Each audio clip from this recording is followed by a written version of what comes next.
నమస్కారం అండి, నేను గీతాంజలి. మీకోసం సుమన్ టీవీ రామేశ్వరంలో.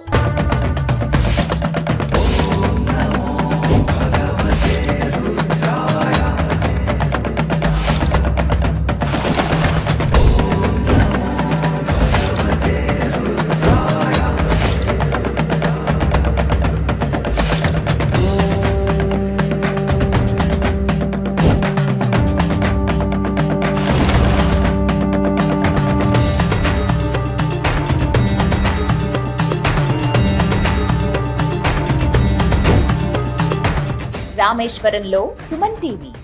ఏ క్షేత్ర దర్శనంతో సకల పాపాలు హరిస్తాయో, ఏ క్షేత్ర దర్శనంతో శివకేశవుల అనుగ్రహం లభిస్తుందో అటువంటి సుప్రసిద్ధ క్షేత్రం 12 జ్యోతిర్లింగాల్లో ఒకటైన రామేశ్వరం.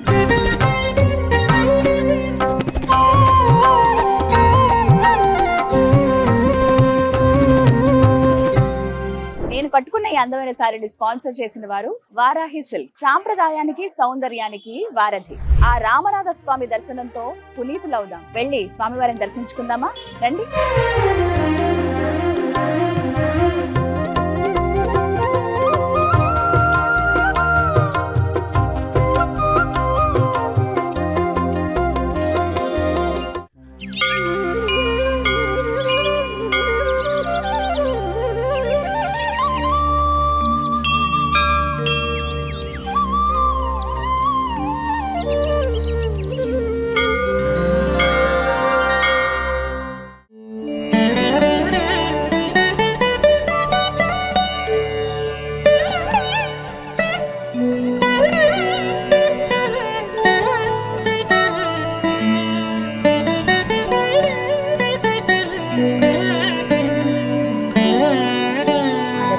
శ్రీమాత్రే నమః. అయ్యవారి దర్శనం అలాగే అమ్మవారి దర్శనం చాలా చక్కగా జరిగాయండి. ఇవాళ శుక్రవారం కావటం ఇంకా అమ్మవారికి ప్రత్యేక పూజలు చేస్తున్నారు. అక్కడ అమ్మవారికి పంచహారతులు ఇచ్చారండి. నక్షత్ర హారతితో పూర్తయింది హారతి. అలాగే కుంకుమ కూడా ఇచ్చారు, ధరించాను. చాలా సంతోషం. అలాగే రామనాథ స్వామి వారి కోవెలలో ప్రసాదాలు కూడా చాలా ప్రాముఖ్యత ఉందండి. ఎన్నో రకాలు ఉంటాయి ఇక్కడ. మీకు బోర్డులు చూపిస్తాను చూడండి. ఇగో లడ్డు, 2 లడ్డులు ఇస్తారు, 100 గ్రాములు 30 రూపాయలు. మురుకు, మామూలుగా మనకి జంతికలు అంటాం కదా మనం, మురుకులు అవి 100 గ్రాముల్లో ఉంటుంది. ప్యాకెట్స్ లోనే ఉంటాయి ఇవి, 40 రూపీస్. అదిరసం, అదిరసం అంటే ఒక అరిసెలాగా ఉంటుంది, అంటే వడ లాంటిది అనమాట. అది 2 ఉంటాయి, అవి కూడా 30 రూపాయలు. అన్ని రీజనబుల్ ప్రైస్ అండి. స్వీట్ పొంగల్ ఉంటుంది 20 రూపాయలు, పులిహోర ఒక 20 రూపాయలు ఉంటుంది. కరకండు అంటే కొంచెం పటిక బెల్లం లాగా ఉంటుంది, అది 15 రూపాయలు. అలాగే అప్పం 20 రూపాయలు ఉంటుంది. చాలా నామినల్ రీజనల్ ప్రైజెస్, అందరూ కొనుక్కునే విధంగానే ఉంటాయి. టికెట్లు కూడా అండి 50 రూపాయలు 100 రూపాయలు ఇలానే ఉంటాయి అనమాట. ఎక్కువ ఏం అనిపించవు అసలు. ఒకసారి ఇగో ఇంకా మంగళ వాయిద్యాలు అవుతున్నాయి. అమ్మవారికి ఇంకా పవళింపు సేవ ఉండబోతుంది మరి కాసేపట్లో. సో ఇంకా నేను మిగతావి కూడా చూద్దాం కదా అని అలా వచ్చేసాను అనమాట. చెప్తాను నా అనుభవం ఎలా ఉంది ఏంటి అనేది. మనకి ఇక్కడ వరకే పర్మిషన్ అండి, కెమెరా అంటే ఫోన్తో నేను ప్రస్తుతం అయితే తీస్తున్నాను. కొంచెం మనం బయటకు వెళ్ళిపోతే ఇంకా అక్కడి నుంచి ఫోటోలు తీసుకోవడం ఇక్కడ నుంచి పర్వాలేదు. మీకు అక్కడ అమ్మవారి బోర్డు కనబడుతుంది కదా, ఇక్కడ అమ్మవారి పేరు పర్వతవర్ధిని అమ్మని.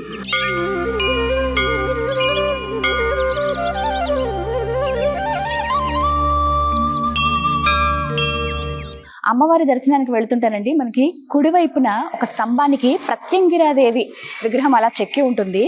ఎంత సుందరంగా ఉంటారు అమ్మవారు. ఎలాంటి రంగులు ఏమి వేయరు, చూడండి ఒకసారి. మొత్తం అమ్మవారికి అభిషేకం చేస్తారు ఇక్కడ. అలాగే నూనె రాస్తారు, నువ్వుల నూనె అలాగా. అందుకనే మనకి ఎక్కడ రంగులు ఏవి వేయకుండా అలా కనబడతారు అనమాట.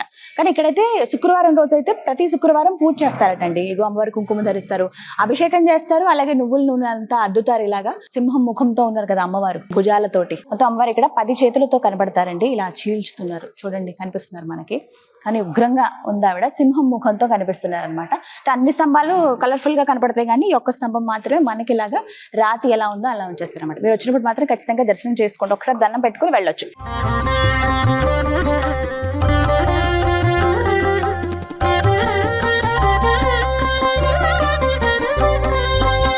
మహాదేవ శంభో శంకర. ఎంతటి అదృష్టం అండి, చాలా చక్కటి దర్శనం అయింది.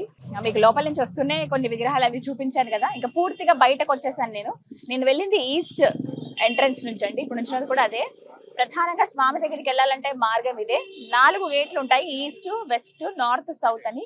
ఈస్ట్ ఎంట్రన్స్ నుంచి మీరు వెళ్తే చాలా మంచిది, ఎందుకంటే త్వరగా రీచ్ అవ్వచ్చు. లేకపోతే చుట్టూరు తిరగాల్సి వస్తుంది. ఈస్ట్ అంటే ఇది ఎదురుగుండా ఇంకా రామనాథ స్వామి కొలువైన స్థలమే అనమాట. గర్భగుడి ఆ లోపలికి ఉంటుంది, కొంచెం నడవాలి మనం. ఒక 500 మీటర్లు ఉంటుందండి. అక్కడి నుంచి మనం అలా నడిస్తే లోపలికి వెళ్తే అక్కడ మనకి కొంచెం దూరం నుంచి కనిపిస్తారు. ఇంకా అక్కడి నుంచి నెమ్మదిగా అలా ముందుకు వెళ్ళి చూడొచ్చు అనమాట.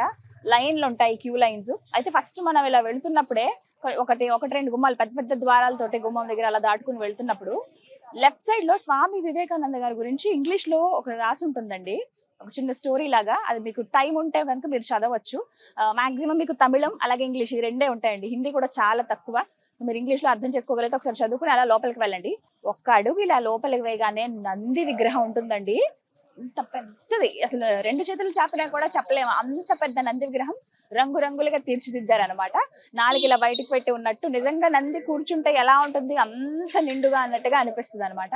అలా నంది ఉండగా కొంచెం మనం ముందుకు వెళ్తే మొత్తం క్యూ లైన్స్ ఉంటాయి. ఇలా లెఫ్ట్ మనం ఫస్ట్ దర్శనానికి వెళ్తున్నప్పుడే సూర్య భగవానుడు ఉషా ప్రత్యూష సమేతంగా స్వామి అక్కడ కొలువై ఉంటారు. ఆ పక్కగా సహస్రలింగం అని ఉంటుంది. అలా చూసుకుంటూ నెమ్మదిగా దండం పెట్టుకుని అలా క్యూ లైన్ లో అలా వచ్చేయటమే. దూరం నుంచి మనకి విఘ్నేశ్వరుడు కనపడతారు. కరిమూల గణపతి అని అంటే బ్రహ్మచారి అనమాట.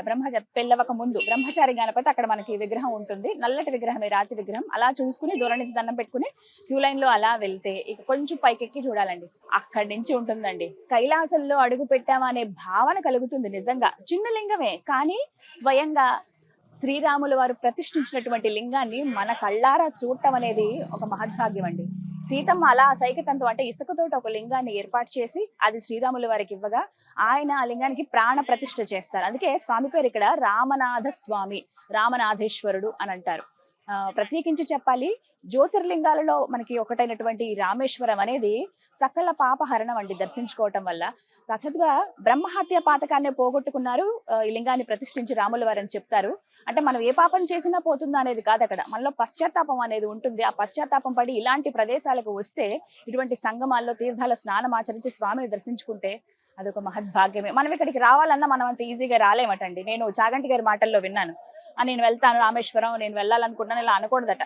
స్వామి నీ దగ్గరికి నన్ను రప్పించుకొని మనం ఒక కోరిక ఆయన ముందు ఉంచితే ఆయనకి నచ్చినప్పుడు తీసుకొస్తాడు. నాకు అనిపించింది ఇది ఆయన ఆజ్ఞనేమో, అందుకే ఇలా రాగలిగాం మేము, మా టీం అంతా కూడా. వాస్తవానికి చెప్పాలంటే చాలా సార్లు నేను దర్శనం చేసుకున్నాను, కానీ ఈసారి ఇంకా దర్శించుకోవడమే ఒక మహద్భాగ్యం అని చెప్పాలి. అలా నెమ్మదిగా వెళ్తూ ఉంటే చిన్న లింగము మొత్తం గంధం పెట్టి కుంకుమ పెట్టి అలంకరించారనమాట. ఇలా పైవస్త్రం వేశారు, రుద్రాక్షలు.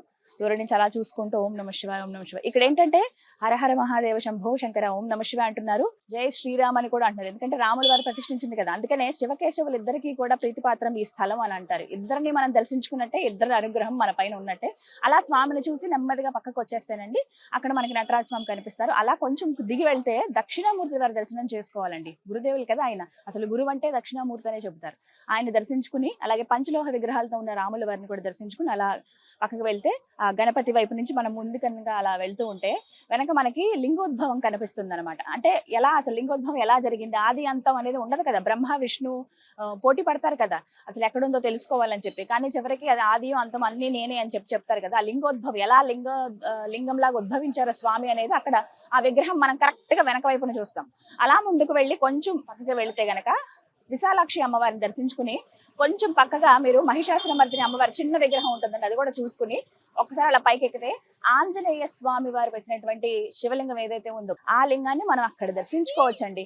అక్కడ అలా చూసుకుని తర్వాత అలాగే శివదుర్గ అమ్మవారిని కూడా దర్శించుకుని అన్నపూర్ణాదేవిని దర్శించుకుని అలా బయటికి వచ్చేయచ్చు అనమాట.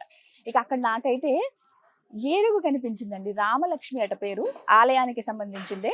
అరటిపళ్ళు ఉంటే అరటిపళ్ళు పెట్టాను, చక్కగా భలే ముచ్చటగా ఉంది. రామలక్ష్మి పేరు ఇలా ఉంది, మొత్తం బొట్టు అవన్నీ పెట్టారు, బుజ్జిగా ఉంది, చాలా చిన్నది అనుకుంటా.